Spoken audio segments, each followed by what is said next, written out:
Doubt है? Doubt है? Doubt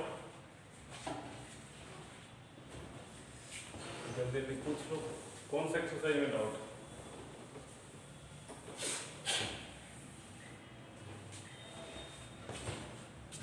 19.5 क्या है? 19.5 एक सेकेंड।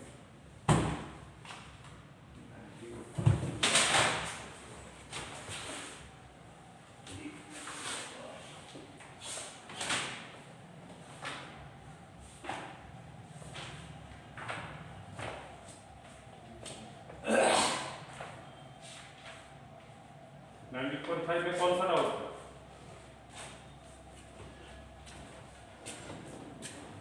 बस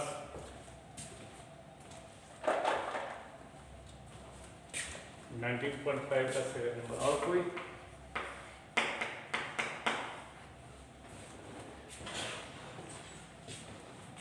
तो 19.7 का 5। 19.6 में कोई डाउट?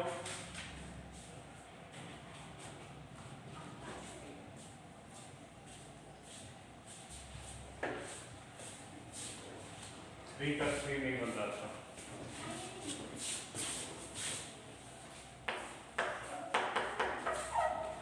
थ्री और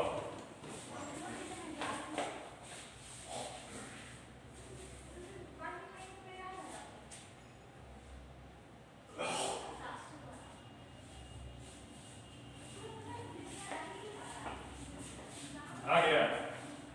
ये तो ये लगा।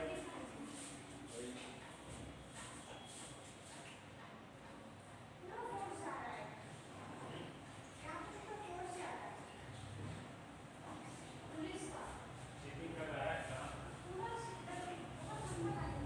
कहाँ चल रहा है नहीं चल रहा?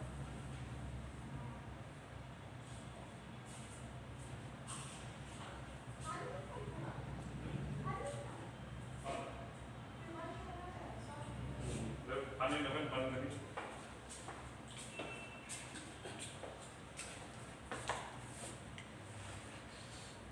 2 मिनट को बता रहे हैं ना? 2 मिनट थोड़ा रुक जाओ, बता रहे हैं। हेलो, हाँ 2 मिनट थोड़ा वेट करो। 2 मिनट थोड़ा वेट करो। ओके।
और 19.35 का बोले 3 नंबर नहीं बना, और 19.5 का 7 और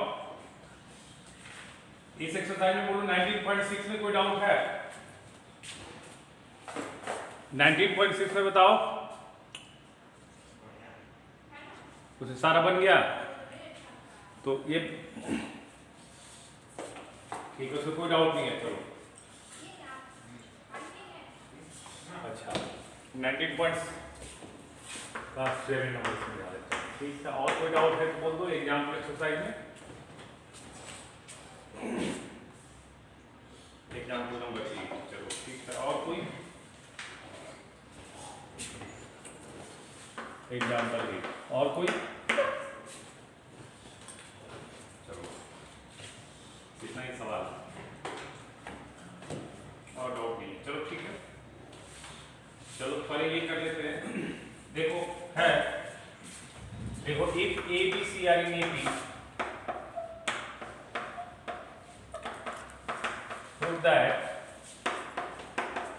prove that BC minus A square, BC minus A square, CA minus B square और AB minus C square R in AB बनाया। तो इसको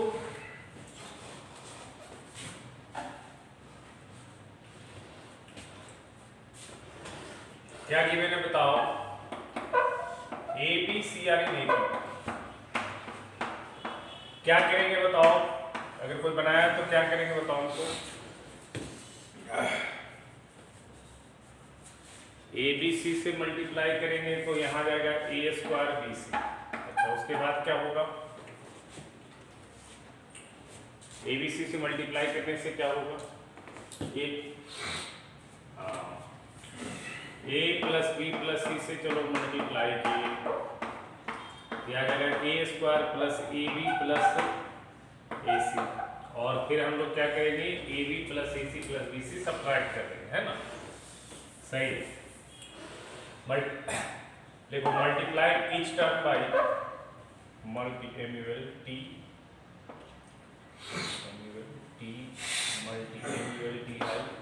L Y I multiplying each term y a plus b plus, हर एक term में a plus b plus c से multiply कर, ठीक है। तो देखो क्या आ जाएगा? a into A plus B plus C आ जाएगा, यहाँ पे आ जाएगा b into A plus B plus C आ जाएगा, यहाँ आ जाएगा c into A plus B plus C आ जाएगा, r इन ए पी आ जाएगा। बोलो आ जाएगा। ये आएगा A square plus A B plus A C, ये आ जाएगा बेटा A B plus B square plus B C, और ये आ जाएगा A into C A C plus B C और plus C square are in A P. अब आप देखिए यहाँ पे क्या क्रिएट करना? B C minus C square. तो इसके लिए आप क्या कीजिए? ऐड कर दीजिए, adding minus of A B plus B C plus C in each term. सब में आप कितना ऐड कीजिए बेटा? Minus of A B plus B C plus C. आप हर एक टर्म में इतना ऐड कर दीजिए। तो इतना ऐड करने से क्या होगा? देखिए यहाँ A B plus A C cancel होगा, तो आ जाएगा A square minus B C. यहाँ ए बी कट जाएगा और बी सी कट जाएगा, यहाँ जाएगा बी स्क्वायर माइनस ए सी। समझ में आ रहा? यहाँ ए बी कट जाए, बी सी कट जाएगा और ए सी कट जाएगा, बच जाएगा माइनस ए बी, तो बच जाएगा C square minus A B are in. अब क्या करेंगे बताइए? A square minus B C, यहाँ B C minus A square, तो दोनों एक दूसरे का निगेटिव है बेटा। तो अब क्या करना होगा बताइए? हाँ, -1 से मल्टीप्लाई करते हैं, तो मल्टीप्लाई ईच टर्म बाई -1, तो बन जाएगा ये B C minus A square, A C minus B square, A B minus C square are in P. तो हो गया, ये सिंपल सा सवाल था। थोड़ा सा जोड़ना घटाना हो तो आपको थोड़ा सोचना ही पड़ेगा बेटा। अगला सवाल है, देखिए क्वेश्चन नंबर 7 जो है ये कहता है,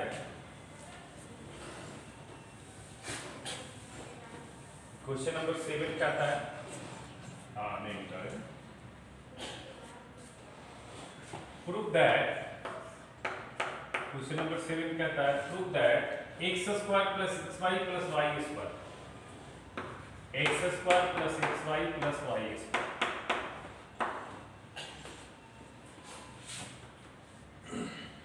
Z square plus z x plus x square, z square plus z x plus x square,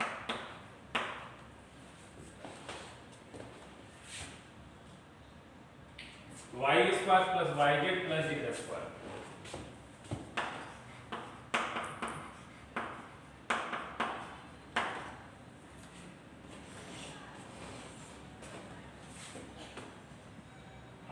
consecutive terms of an AP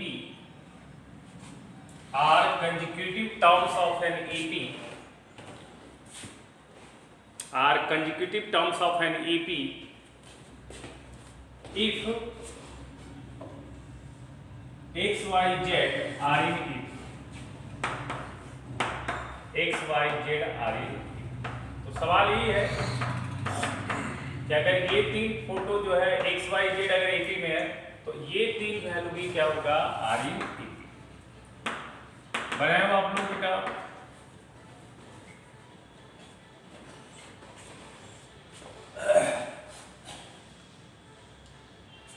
बोलिए बनाए हैं इसको,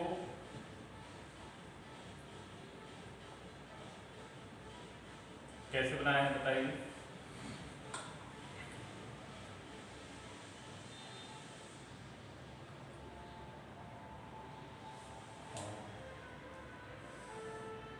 चलिए ठीक है, वो तो कर ही सकते हैं, वो तो कर ही सकते हैं। प्रॉपर्टी से कोशिश कीजिए, सोचिए प्रॉपर्टी से, थोड़ा प्रॉपर्टी से सोचिए, वो तो सही है, वो तो कर सकते हैं, कोई दिक्कत नहीं। प्रॉपर्टी से थोड़ा सोचिए बेटा, कैसे आएगा।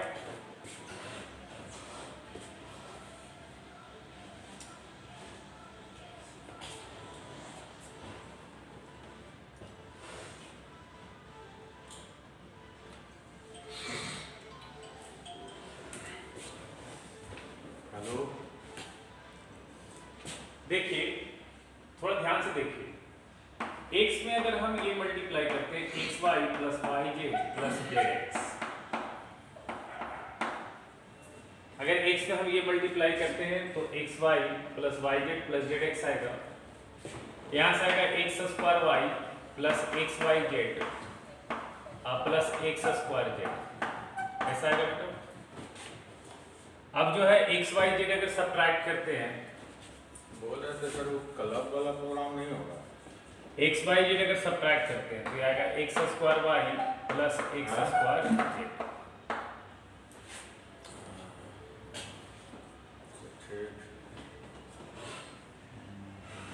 X square y plus x square Z.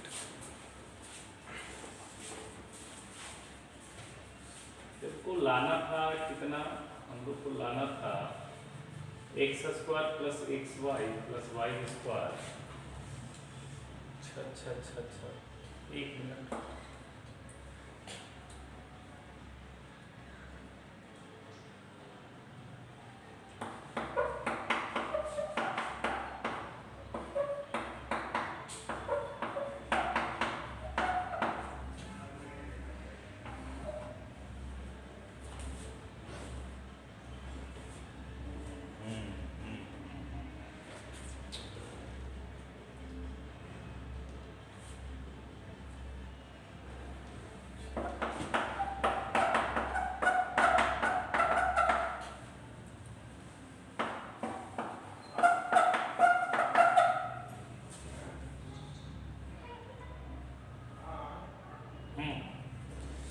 हो गया।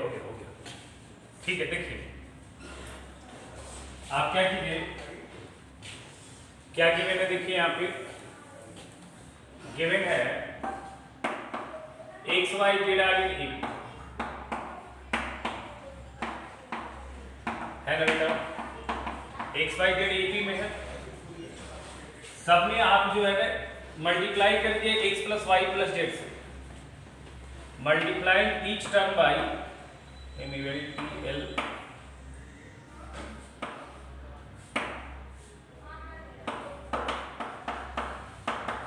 Multiplying each term by X plus Y plus Z, सब में आप इससे मल्टीप्लाई करेंगे तो भी 80 में ही रहेगा। तो यहां से देखिए कितना आएगा बताइए, यहाँ पे एक्स इंटू एक्स आएगा x square plus x into y आएगा प्लस एक्स इंटू जेड आ जाएगा, एक्स इंटू जेड आ जाएगा कॉमन। यहां से कितना आएगा बताइए, एक्स इंटू वाई आएगा, वाई स्क्वायर आएगा और यहां से आएगा वाई जेड आ जाएगा, यहां से आएगा एक्स जेड, यहां से आएगा एक्स वाई और जेड से गुना होकर जेड स्क्वायर। आर इन होगा क्या बताइए, बोलिए। अब आप क्या कीजिए, सभी में ऐड कर दीजिए, adding minus of X square plus Y square plus Z square in each term, हर एक टर्म में ये ऐड कर दीजिए तो कितना होगा देखिए, एक्स स्क्वायर कट जाएगा, ये आएगा x Y plus x z minus y square plus Z square आएगा बताइए। यहां से क्या कट जाएगा, वाई स्क्वायर कट जाएगा तो यहां पे आ जाएगा X Y plus Y Z minus x square plus Z square आ जाएगा, देखिए जरा, और यहाँ पे जेड स्क्वायर कट जाएगा तो ये आ जाएगा x z plus x y minus x square plus Y square, are E, ठीक है बेटा। अब अगेन ऐड कर दीजिए, adding minus of x Y plus Y z plus z x in each term, इतना हर एक टर्म में ऐड कर दीजिए, minus of x Y plus Y z plus z x. तो एक्स वाई और एक्स जेड कट जाएगा तो बच जाएगा क्या, वाई जेड बच जाएगा क्या, देखिए minus y Z minus y square plus Z square, ऐसा आ जाएगा। यहाँ पे कितना आ जाएगा देखिए, x y y z cut जाएगा, जेड एक्स बचेगा तो minus z x minus x square plus Z square, समझ में आ रहा है।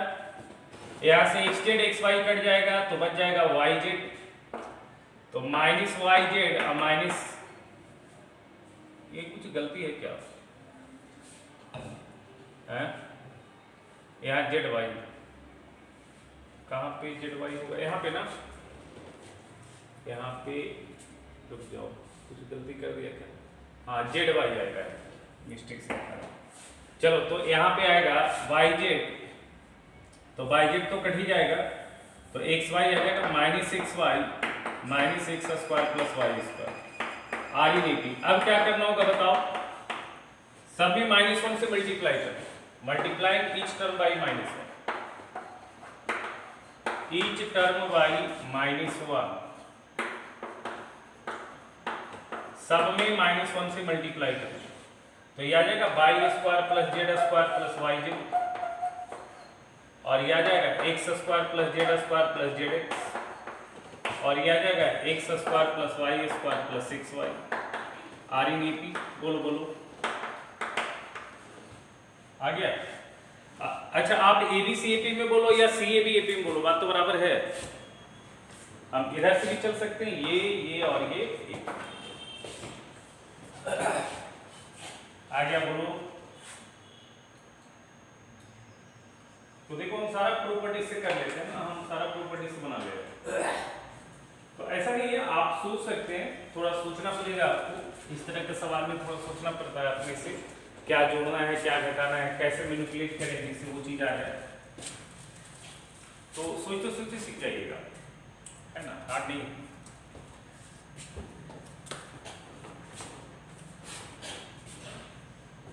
चलिए अब जो है आपका 19.6 वाली एक्सरसाइज में डाउट है, एक एनसीईआरटी का सवाल है, कुछ क्वेश्चन नंबर आपने बोला है 7 नंबर। ए भैया ये तो बता दिया है, if a names are inserted between two numbers prove that the sum of the means equidistant from beginning and the end is constant। ये तो एपी में रूल ही होता है, ये तो एपी में ही सवाल बताया है,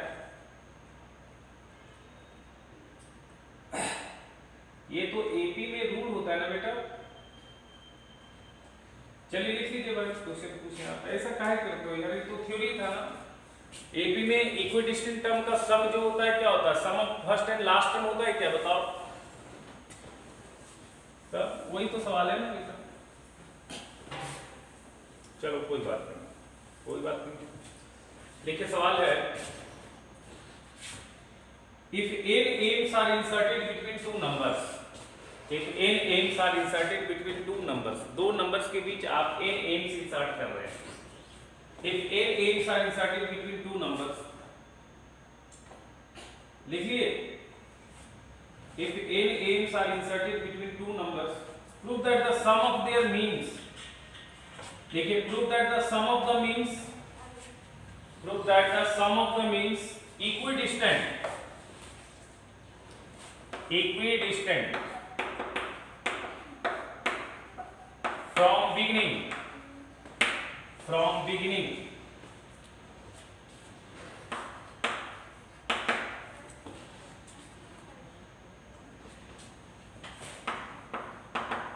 from beginning and the end is constant।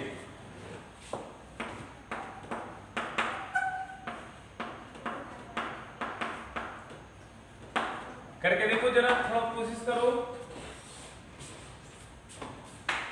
दो नंबर्स के बीच जो है आपने n एम्स इंसर्ट किया, तो कह रहा है कोई भी एम्स जो बिगिनिंग और एंड से बराबर दूरी पे है उसका सम हमेशा कांस्टेंट होगा। जल्दी करो।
अरे यार ऐसे ऐसे थोड़ी प्रूफ करना है, ऐसे थोड़ी बनाना है। रिजल्ट हमेशा जनरलाइज होता है, बताया था ना, रिजल्ट हमेशा है, आप खास लेके क्यों बनाते हैं, रिजल्ट जनरलाइज होना चाहिए। चलो ठीक है, लिखो लेट A1 A2, वो तो कोई भी कर देगा, पर्टिकुलर वैल्यू ले A1 A2 A3 dot dot dot A B n aims inserted between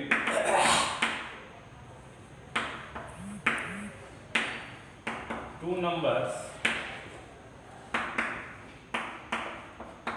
इधर प्रोसेस से चलो, two numbers A and,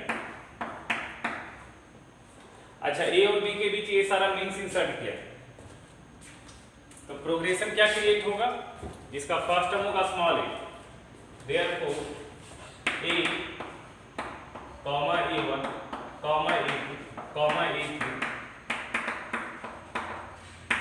comma b, आरईएपी हो जाएगा क्या, बताओ बेटा।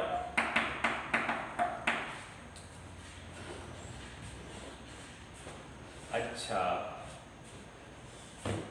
यहाँ पे क्या बोल रहा है, आपने जितना भी मिक्स इंसर्ट किया वो इक्विडिस्टेंट फ्रॉम बिगिनिंग, तो आपसे पूछ रहा है ना, अब आप दिखा रहे हैं a1 प्लस a और आप दिखा रहे हैं a2 plus an minus two, कह रहा है यही रहा है, a3 plus an minus two कह यही रहा है, लेकिन ऐसे नहीं दिखाना है, ये प्लस ये नहीं लेना है, ये प्लस ये नहीं लेना है, रिजल्ट जनरलाइज होना चाहिए। कह यही रहा है कि ये दोनों का सम, ये दोनों का सम, ये दोनों का सम, और ऐसा ऐसा जितना भी पेयर आएगा, ये देखो बिगिनिंग से पहला ये है, एंड से ये पहला है, ये बिगिनिंग से दूसरा है, ये एंड से दूसरा है, ये बिगिनिंग से तीसरा है, ये एंड से तीसरा। तो इस तरह से जितने भी बिगिनिंग और एंड से जो एम्स आएंगे उनका सम हमेशा इक्वल होगा, उनका सम क्या होगा, हमेशा इक्वल होगा। तो कहा यही रहा है, लेकिन इसको आप पर्टिकुलर एक एक करके ना दिखाएं, आप इसी चीज को जनरलाइज करें, ठीक है। तो आपसे बोल रहा है क्या प्रूफ करना, we have to prove that kth mean from beginning, kth am from beginning और plus kth am from and,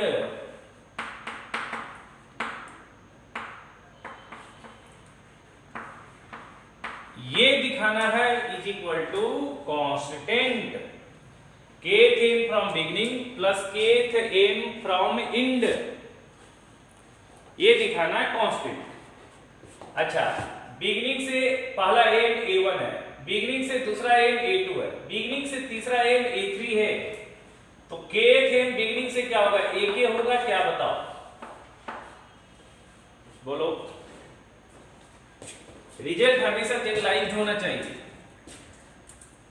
सारा लोग ऐसे बनाता है जैसे तुम बोला अभी जो बोले, इस तरह से कभी लोग बनाता है, और इस तरह से ही बनाना है, सीखना है। अब kth मीन फ्रॉम एंड, बताओ kth मीन फ्रॉम एंड क्या डिनोट होगा, कैसे डिनोट करेंगे, इसको कैसे डिनोट करेंगे, an minus k plus 1/8 mean from beginning हो जाएगा क्या, आपको याद होगा हमने बताया था pth टर्म फ्रॉम एंड बराबर फार्मूला बताया था n minus p plus 1th term from beginning बताया था, तो kth मीन फ्रॉम एंड आ जाएगा, a टोटल मीन है n में k घटाएंगे 1 जोड़ेंगे। अब इसका वैल्यू दिखाना है कांस्टेंट। अच्छा बताओ ये दोनों का सम कांस्टेंट कब आएगा, जब ये रिजल्ट किससे फ्री होगा, जब ये रिजल्ट किससे फ्री होगा, अबे तो n तो टोटल नंबर ऑफ मीन्स है, वो तो दिया हुआ है। अरे k इसमें वैरी कौन कर रहा है, k रे, k वैरी कर रहा है, k का वैल्यू 1 डालोगे तो a1 प्लस an मिलेगा, 2 डालोगे तो a2 प्लस an माइनस 1 मिलेगा, 3 डालोगे तो a3 प्लस an माइनस 2 मिलेगा ना यार। तो वैरी कौन कर रहा है यहाँ पे, k वैरी कर रहा है, तो इसका सम जो आना चाहिए वो फ्री फ्रॉम k आना चाहिए, इसका सम जो है फ्री फ्रॉम k आना चाहिए, दैट मीन्स वो कांस्टेंट हो जाएगा। क्लियर है, बताओ। अच्छा kth मीन फ्रॉम, तो ये kth मीन क्या होगा बताओ, a प्लस kd होगा क्या, a1 का वैल्यू a प्लस d है, a2 का वैल्यू a प्लस 2d है, a3 का वैल्यू a प्लस 3d है, तो ak का वैल्यू क्या होगा, a प्लस kd होगा, और यहाँ पे a plus n minus k plus 1 into D होगा। बस देखो kd तो ऐसे ही साफ हो गया, a और a 2a plus n minus 1 into D, n plus 1 into D.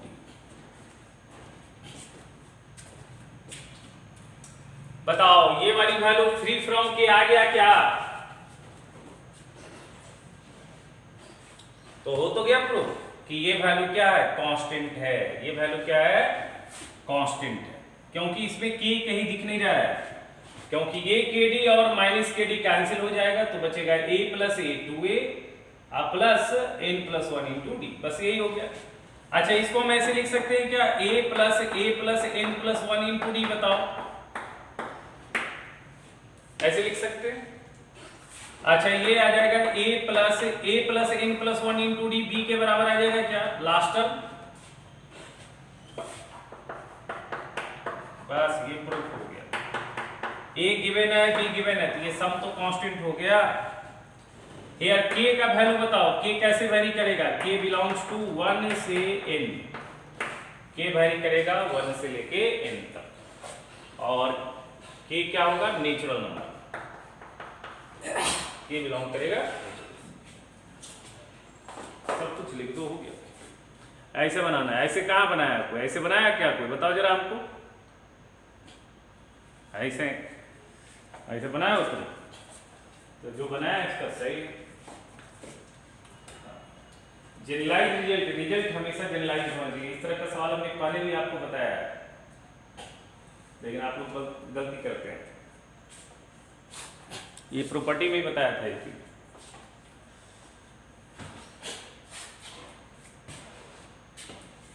आप लोग पहला वैल्यू ले लेते हैं, लास्ट वाला वैल्यू ले लेते हैं, दूसरा सेकंड लास्ट, ऐसे नहीं लेना, इस तरह से नहीं करना।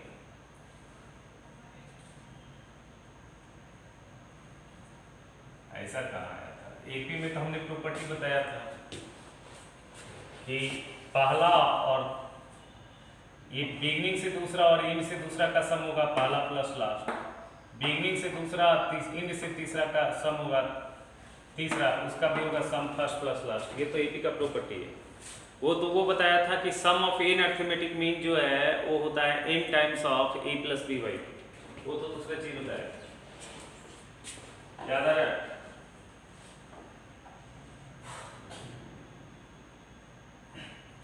चलिए इस क्वेश्चन को लिखिए, क्वेश्चन नंबर 8 एग्जाम्पल का है। आज हम लोग जीके भी स्टार्ट कर लेंगे।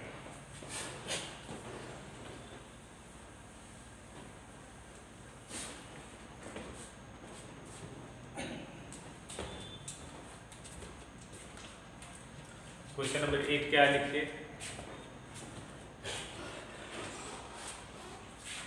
Suppose x and y are two real numbers, x and y are two real numbers, x और y दो रियल नंबर है। जैसे जैसे सवाल बोलता है वैसे करते जाइए। Suppose x and y are two real numbers,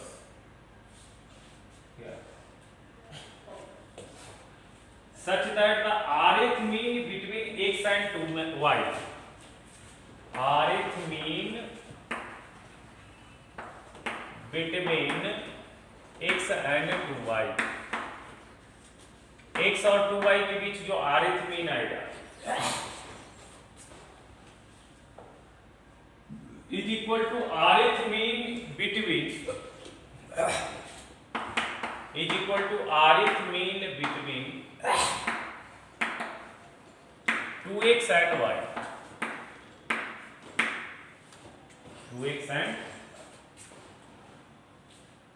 when n arithmetic means are inserted in both the cases, when n arithmetic means are inserted in both the cases, दोनों केस में कितना अरिथमेटिक मीन्स इंसर्ट किया गया बेटा, n। when n arithmetic means are inserted in between in both the cases, so that n plus 1 upon r minus n plus 1 upon r minus y upon x बराबर 1।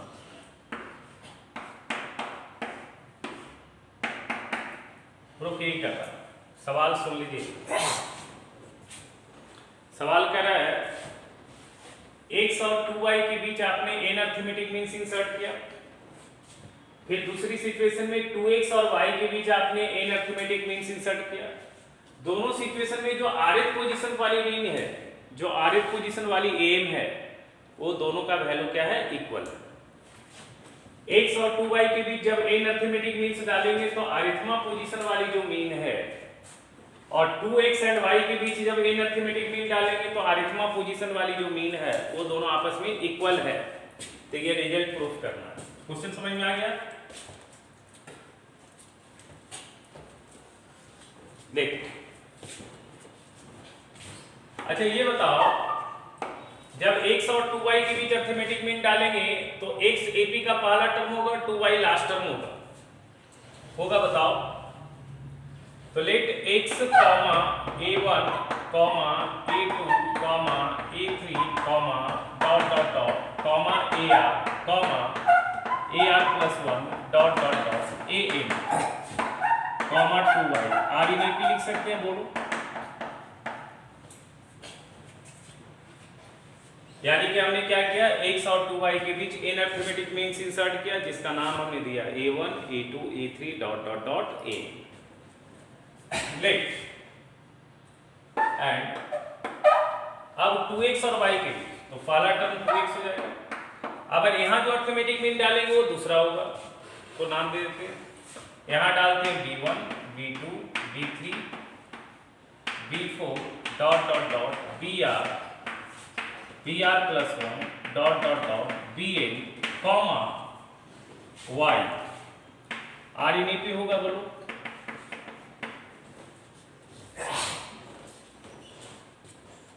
According to सवाल क्या दिया है, क्या given है हमारे पास, according to question है हमारा rth mean in first case and rth mean in second case equal ar equal to br, ये दिया हुआ है, बताओ।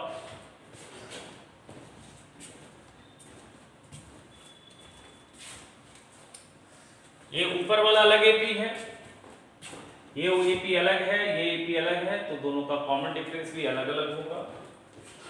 अच्छा, a1 क्या लिखाएगा x प्लस डी, a2 क्या लिखाएगा x plus 2d, a3 लिखाएगा x plus 3d, तो ar क्या लिखाएगा x प्लस rd लिखाएगा rd1, बोलो। पहला एपी का कॉमन डिफरेंस हमने d1 ले लिया। अच्छा, यहां पे क्या लिखाएगा 2x प्लस rd2 लिखाएगा क्या, बोलो।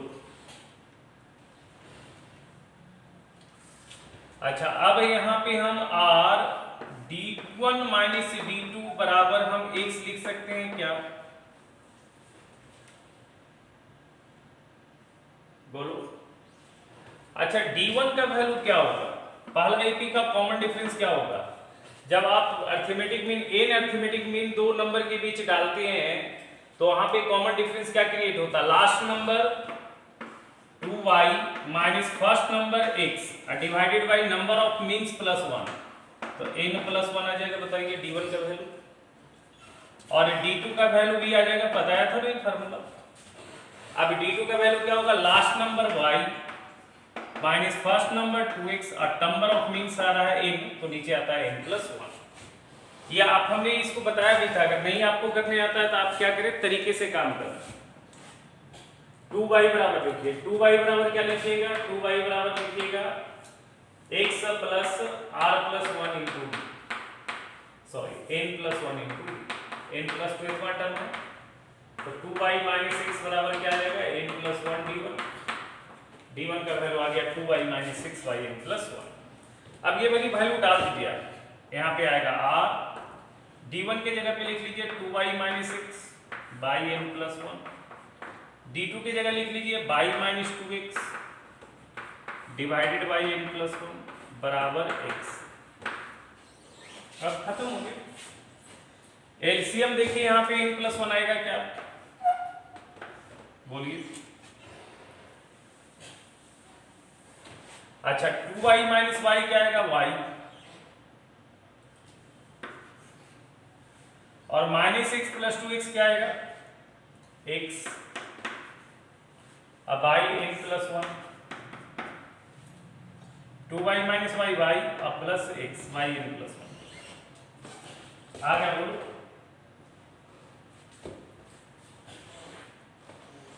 बराबर आ गया इंटू r है, बराबर r बाई एक्स लिखाएगा, x बाई r लिखाएगा क्या,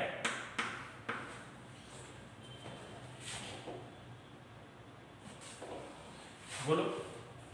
तो अब करना क्या है, n प्लस 1 के साथ r लाना, n प्लस 1 के साथ r लाना, तो यहां से कितना आ जाएगा बाई प्लस एक्स, अब बाई एक्स बराबर n प्लस 1 बाई r आ जाएगा।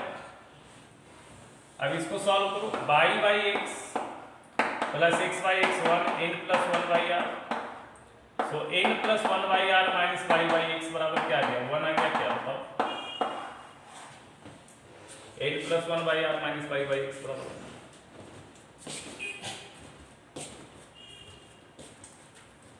तो जैसे जैसे सवाल बोल रहा था हमने वैल्यू डालते गया, सॉल्व कर दिया, आ गया, इन सब कोई दिक्कत थोड़ी है इसमें।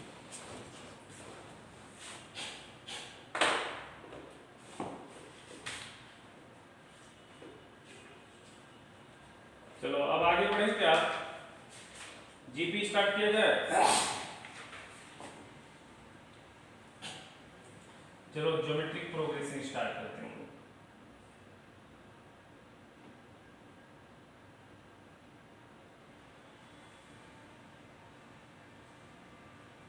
ज्योमेट्रिक प्रोग्रेशन हम लोग स्टार्ट करते हैं।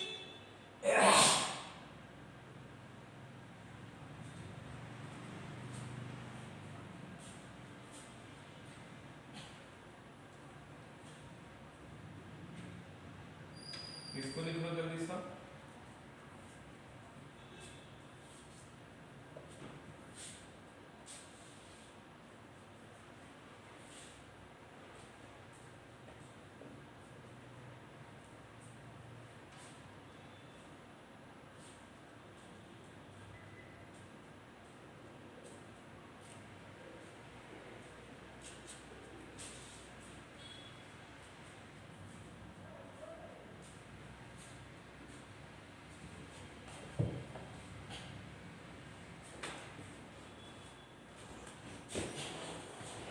देखिए ज्योमेट्रिक प्रोग्रेशन,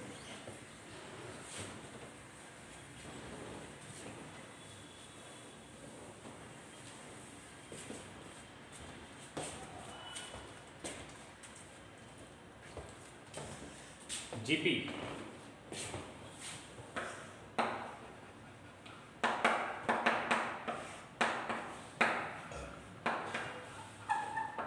इसको शॉर्ट फॉर्म में बोलते हैं जीपी। जीपी होता क्या ना, डिफिनेशन लिखो जीपी का।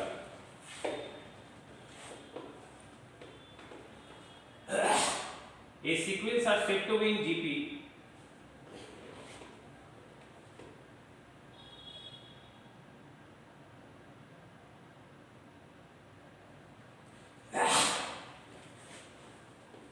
लिखा।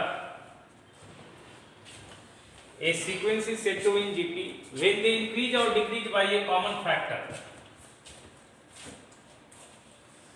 A sequence is said to be in GP when they increase or decrease by a common factor.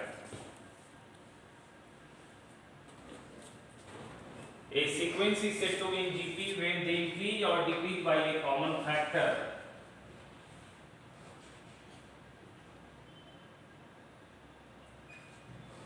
Okay. A sequence is said to be in GP when they increase or decrease by a common factor, and the common factor is called common ratio of the GP.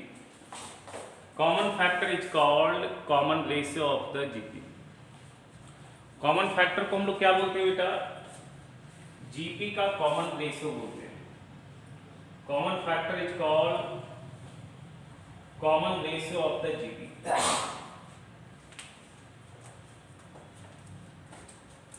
अच्छा तुम बताओ ये factor वाली बात कहाँ पे आता है? फैक्टर वाली बात आता है जब दो टर्म का डिवीजन हम यूज करते हैं। फैक्टर वाली बात कब आती है? जब दो टर्म का हम डिवीजन में बात करते हैं, दो टर्म का डिवीजन। दैट इज लिख लो in GP the ratio of two consecutive terms, in GP the ratio of two consecutive terms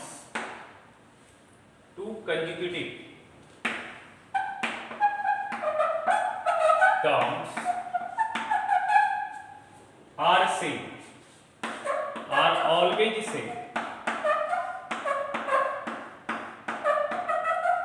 GP में क्या होता है? दो consecutive terms का रेशियो हमेशा क्या होगा? सेम होगा। और रेशियो कैसे लेंगे?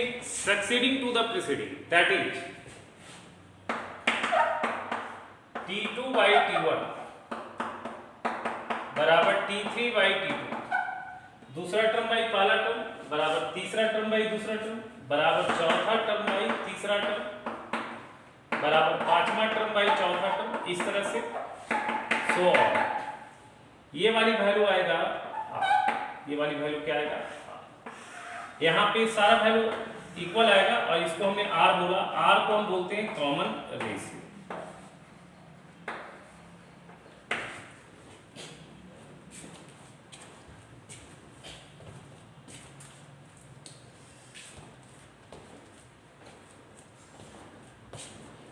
होगा बोलो। अच्छा, if Tn be nth term, then हम R बराबर क्या Tn बटा Tn माइनस 1 लिख सकते हैं बोलो।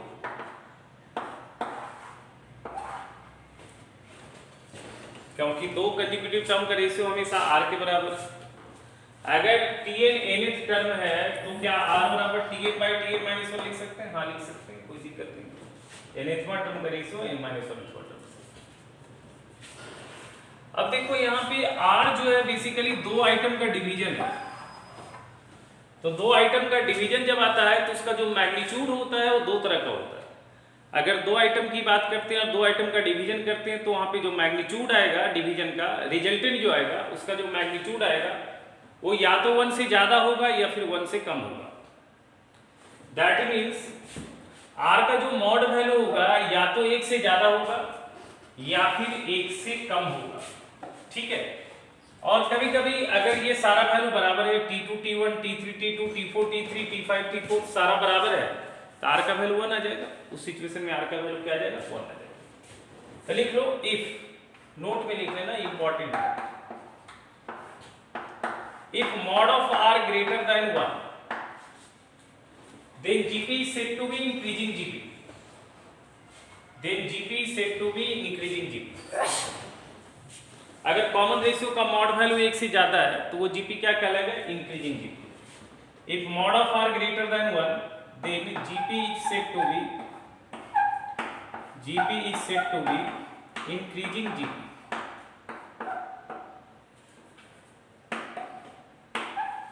ये चिन्ह मात्र है, मतलब इंक्रीजिंग जीपी, ऊपर एरो देने का मतलब इंक्रीजिंग जीपी।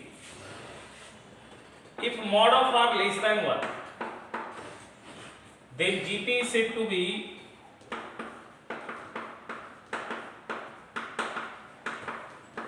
decreasing GP। नीचे चिन्ह देने का मतलब डिक्रीजिंग। अगर तुमसे कोई पूछे इंक्रीजिंग जीपी का कंडीशन तो क्या बताओगे? Mod of R greater 1। Decreasing GP का कंडीशन क्या हो गया? Mod of R less than 1। याद रहेगा? बताओ। बच्चे गड़बड़ कर देते हैं, कोई बोलता है इंक्रीजिंग जीपी कब होता है तो बता देता है आर ग्रेटर 1 में। आर ग्रेटर 1 नहीं, mod of R greater 1। Decreasing GP का कंडीशन क्या है? Mod of R less than. याद रखिए, डिक्रीजिंग के लिए mod of R less than 1 और इंक्रीजिंग के लिए mod of R greater than 1।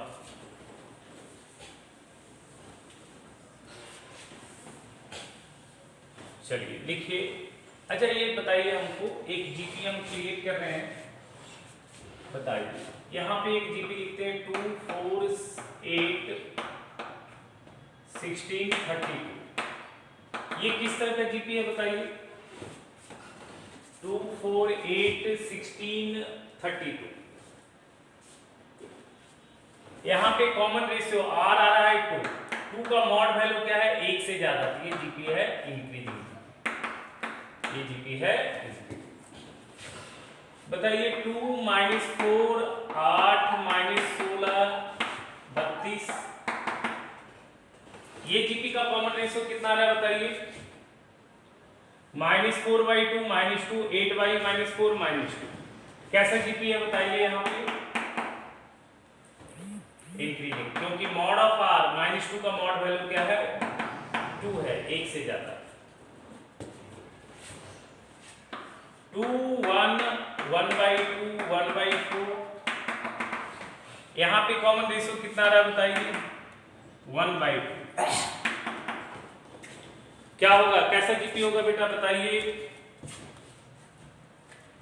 Decreasing GP, ये है डिक्रीजिंग। 2 -1 1/2 -1/4। यहाँ है r -1/2 कैसा जीपी है? Decreasing GP. तो इंपॉर्टेंट बात याद रखिएगा, डिक्रीजिंग जीपी का कंडीशन है आर लेस देन 1 नहीं, mod of R less than 1। Increasing GP का कंडीशन है mod of R greater than 1।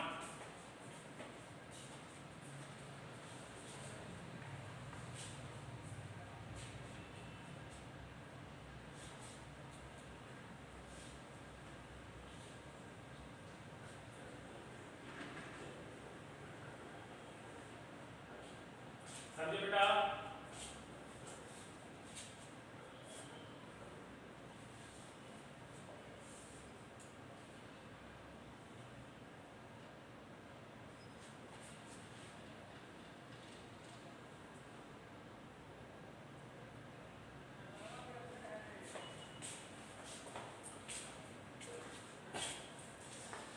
लिख लिए।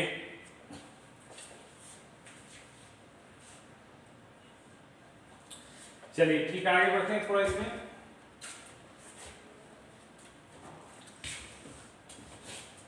लेट लिखिए, let a be the first term of GP and R be its common ratio. Let a be the first term of GP and R be its common ratio. Let a be first term of GP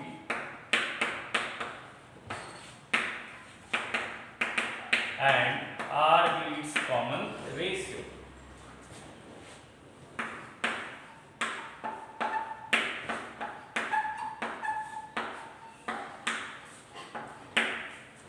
first term हमने A लिया और common ratio R लिया बेटा, तो T1 का value क्या है बेटा? A होगा।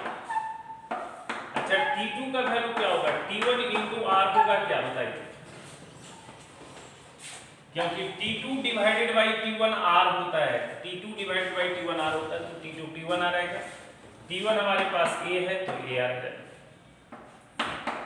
T3 का वैल्यू T2 R होगा क्या? बोलिए। तो T2 है AR, AR इंटू R क्या होगा? AR square. T4 का वैल्यू आएगा T3 R, AR क्यूब आ जाएगा। इस तरह से बढ़ते जाएगा ना, इस तरह से। यानी कि आप क्या समझते हैं, एपी में क्या होता है, एक कांस्टेंट वैल्यू हर एक प्रीवियस टर्म में ऐड होते जाता है, और जीपी में क्या होता है, एक कांस्टेंट वैल्यू हर एक प्रीवियस टर्म में मल्टीप्लाई होते जाता है। जीपी में एक कांस्टेंट वैल्यू हर एक टर्म में, पुराने वाले पीछे वाले टर्म में मल्टीप्लाई होते जाएगा। एपी में क्या होता है, हर एक पीछे वाले टर्म में एक कांस्टेंट वैल्यू ऐड होते जाता है।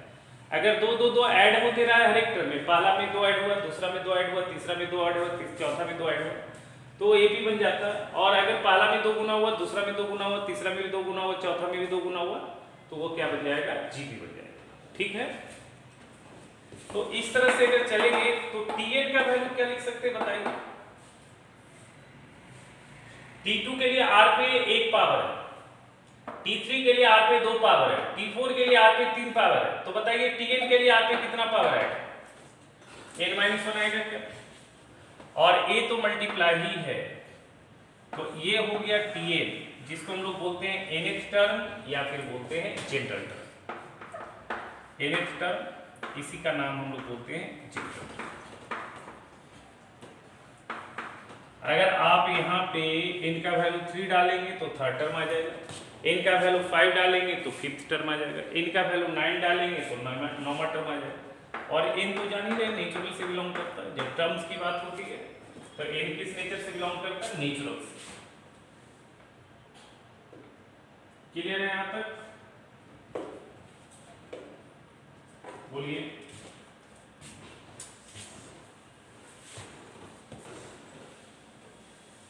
अच्छा ये बताइए हमको,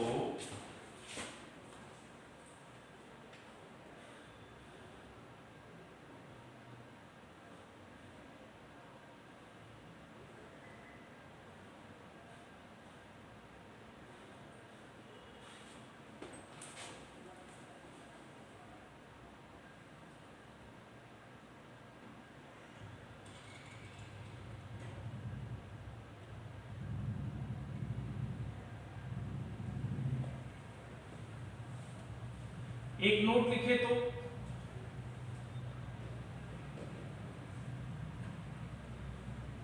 the nth term from end of a GP, the nth term from end of a GP, the nth term from end of a GP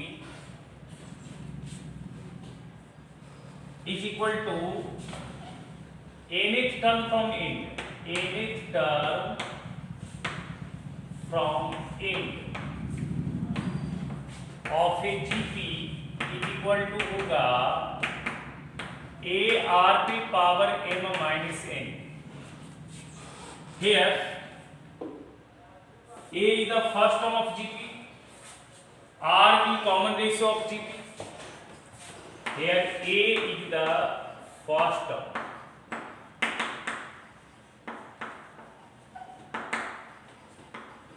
r the common ratio,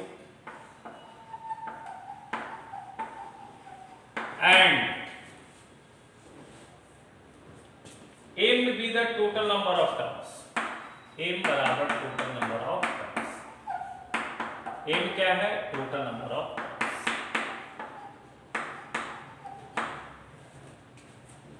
बनाइए तो कैसे आएगा ये रिजल्ट, बताइए जरा हमको।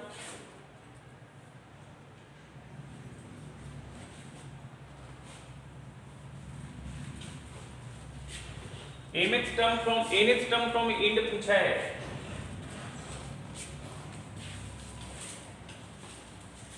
कैसे आएगा बताइए।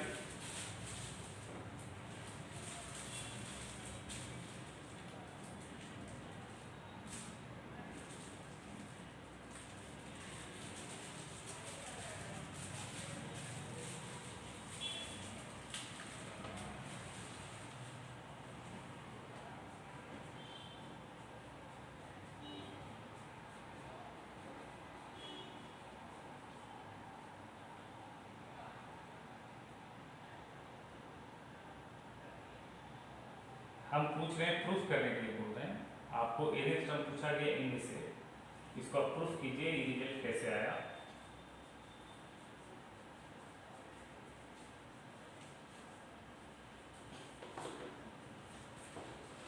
इस रिजल्ट को आप प्रूफ कीजिए बेटा।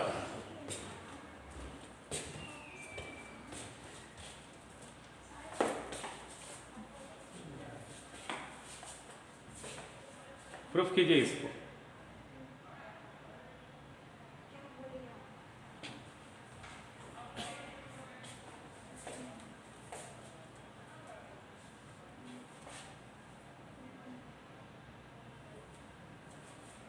कैसे प्रूफ होगा?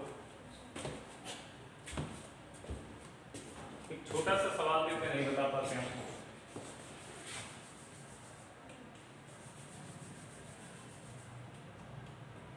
चलिए हम बता देते हैं।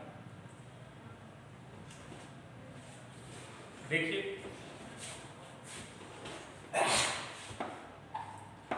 nth term from end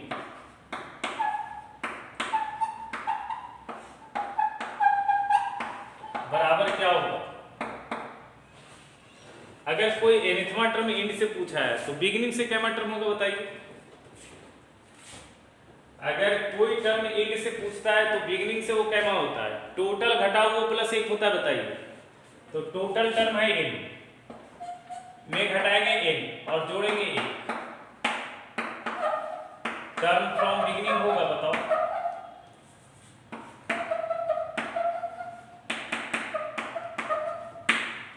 क्या दिक्कत है? तो m minus n plus one term from beginning. GP का फर्स्ट टर्म हमने लिया e, कॉमन रेशियो लिया r, पे पावर कितना आएगा? m minus n plus one minus one. Beginning से कोई टर्म लिखते हैं तो r पे क्या होता है? अगर चौथा टर्म लिखते हैं तो 3 माइनस 1, सॉरी 4 माइनस 1, पांचवा टर्म लिखते हैं तो 5 माइनस 1, छठा लिखते हैं तो 6 माइनस 1। तो ये वाली टर्म लिख रहे हैं तो इसमें 1 घटाएंगे कि नहीं घटाएंगे? बताओ r पे जो पावर आएगा। तो बस हो गया, तो खत्म। ये 1 1 कट गया, क्या बच गया? ये r पे पावर m माइनस हो गया। बोलो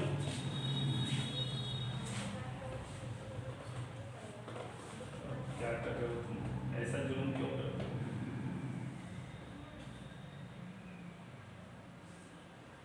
लिखो सवाल। फाइंड द नाइन्थ टर्म,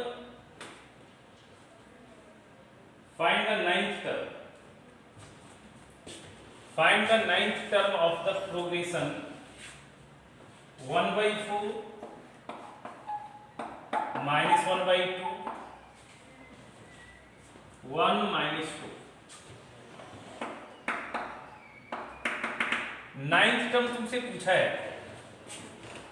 तो पहले ये पता करो कि ये प्रोग्रेशन है क्या। एपी है, जीपी है, तो जीपी पढ़ रहे हैं तो जीपी पहचानने का तरीका क्या होगा, ये डिवाइडेड बाय ये करो, और अगर ये डिवाइडेड बाय ये भी उतना ही आता है तो हम कह देंगे कि ये जो प्रोग्रेशन है वो जीपी।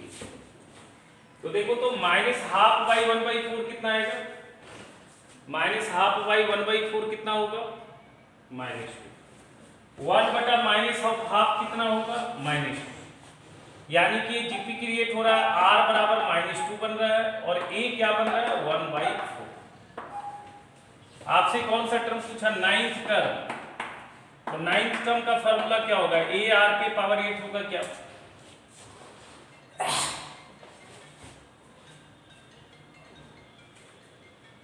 हाँ बोलो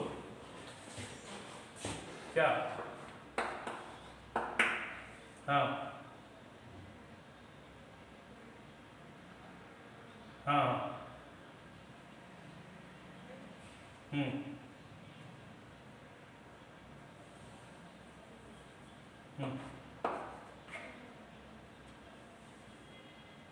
क्या हुआ, हम्म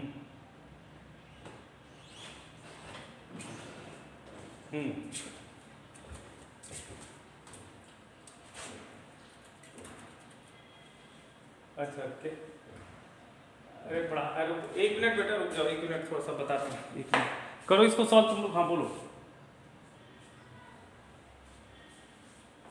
हम्म हम्म हम्म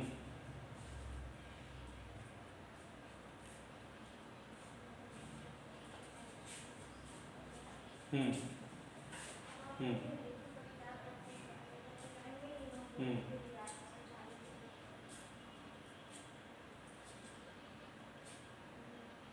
हम्म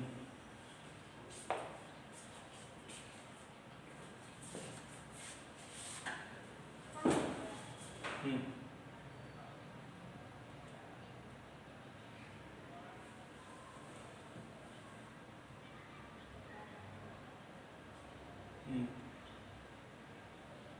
हम्म हम्म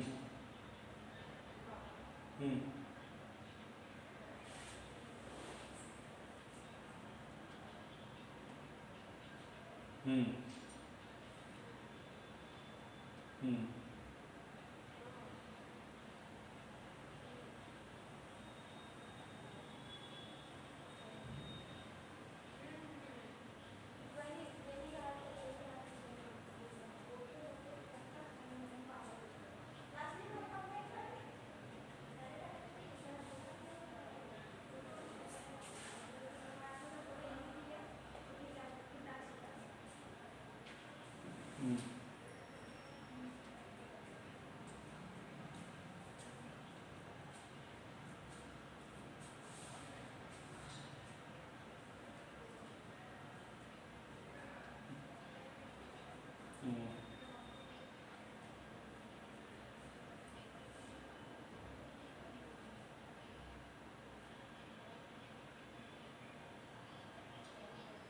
हम्म हम्म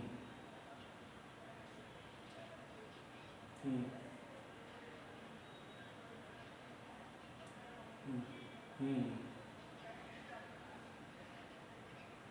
हम्म अच्छा अच्छा 1 मिनट में बात करें ना, क्लास वाले रहना थोड़ा सा।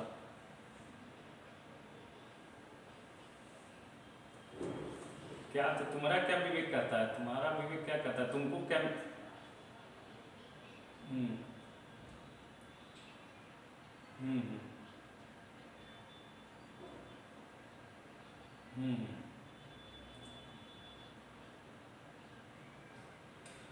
हम्म। ना तो तुमको लगता है कि ठीक है तो करो, उसमें तुमको कुछ मिलेगा कि नहीं मिलेगा? हम्म हम्म हम्म हम्म हम्म।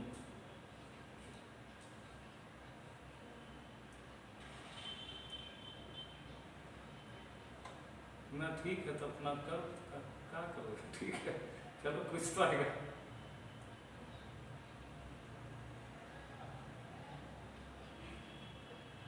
हम्म हम्म हम्म हम्म हम्म हम्म।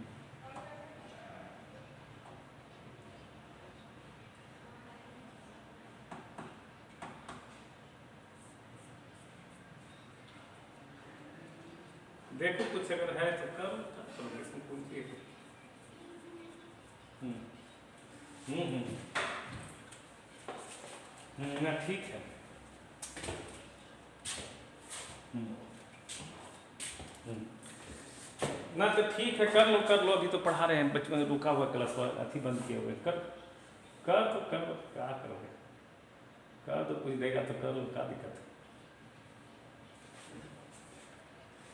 ना तो ठीक है, कर लो। ठीक है, ठीक है। हम्म हम्म हम्म हम्म।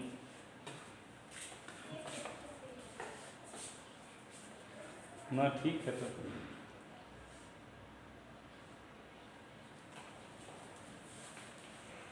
ना ठीक, ठीक है तो ना, चलो ठीक है तो कर दो कर दो। ठीक ठीक। आया बेटा आंसर?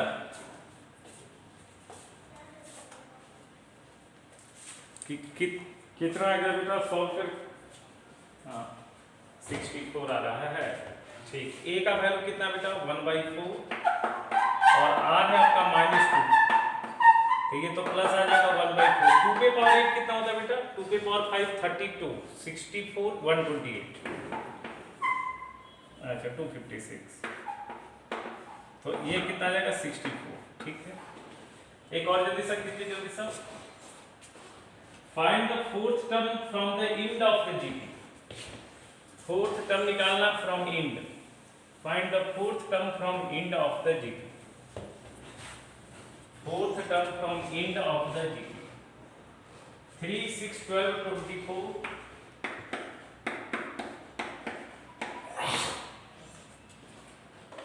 30 72, लास्ट टर्म है 30 72, इस जीपी का लास्ट टर्म है 372। तो बोल रहा है fourth term from and, fourth term from and. तो देखिए यहाँ पे कॉमन रेशियो क्या रहा है? अगर इसको देखिए, आप दो तरह से पढ़ सकते हैं, इधर से बढ़िएगा तो इंक्रीजिंग जीपी होगा, इधर से बढ़िएगा तो डिक्रीजिंग जीपी होगा। बोलिए।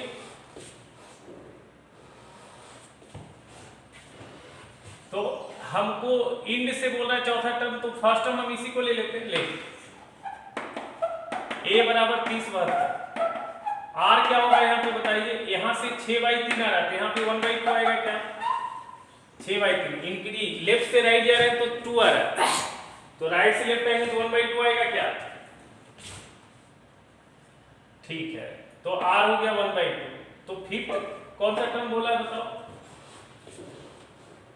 फोर्थ टर्म, तो t4 का वैल्यू आ जाएगा AR3, तो ये आ जाएगा a का वैल्यू 372 और r का वैल्यू अपने पास 1/2, तो ये पावर 3। सॉल्व कर लोगे?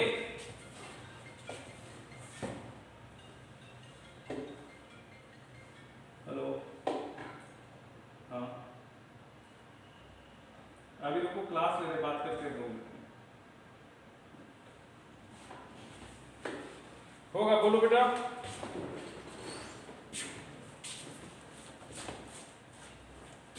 सॉल्व कर लिया? वाह, वेरी गुड, तेज बच्चा है सब। अभी सुनो, जो है ना, अभी पहले तुम खुद बनाओ, होमवर्क लिखो। होमवर्क लिखो, 1.1 का एग्जाम्पल करना है पूरा, 20.1 का एग्जाम्पल एंड एक्सरसाइज। होमवर्क 20.1 का एग्जाम्पल पहले करो, बहुत ज़्यादा है, उतना नहीं कर पाओगे, खाली एग्जाम्पल करो, फिर एक्सरसाइज करो।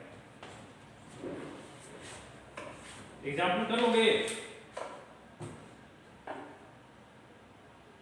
ठीक है, पहले ये करो, उसके बाद देखते हैं। करो करो इसको, है ना? Okay, thank you, thank you.